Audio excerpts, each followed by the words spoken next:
ভোটের আবহে স্কুল শিক্ষা কার্যত ব্যাহত।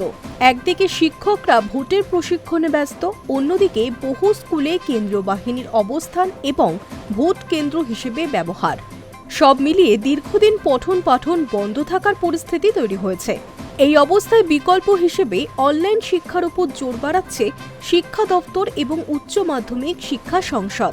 সমগ্র শিক্ষা মিশনের উদ্যোগে ইতিমধ্যেই 450টিরও বেশি অনলাইন ক্লাস আপলোড করা হয়েছে। এগুলি বাংলা শিক্ষা পোর্টাল এবং ইউটিউবের মাধ্যমে পড়ুয়াদের জন্য উপলব্ধ। এছাড়াও আরও প্রায় 25টি ক্লাসের ভিডিও প্রস্তুত রয়েছে, যা শীঘ্রই আপলোড করা হবে। প্রথম শ্রেণী থেকে দ্বাদশ শ্রেণী পর্যন্ত সব স্তরের শিক্ষার্থীদের জন্যই এই অনলাইন ক্লাসের ব্যবস্থা রাখা হয়েছে। অন্যদিকে উচ্চ মাধ্যমিক শিক্ষা সংসদের নিজস্ব উদ্যোগে 900রও বেশি ভিডিও ইতিমধ্যেই আপলোড করা হয়েছে।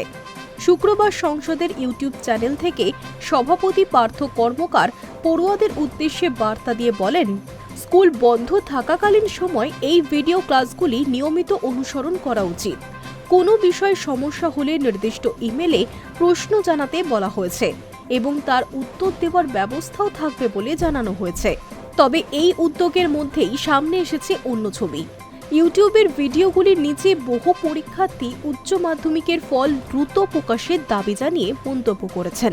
তাদের বক্তব্য, পরীক্ষা যেহেতু নির্ধারিত সময়ের আগেই সম্পন্ন হয়েছে, তাই ফলও আগে ভাগেই প্রকাশ করা হোক। কেউ কেউ আবার ভোটের আগেই ফল প্রকাশের আবেদন জানিয়েছেন, যদিও মার্কশিট পরে দেওয়া হলেও তাদের আপত্তি নেই। এদিকে উচ্চ মাধ্যমিকের প্র্যাকটিক্যাল এবং প্রজেক্ট নম্বর জমা দেওয়ার সময়সীমা আবারও বাড়ানো হয়েছে।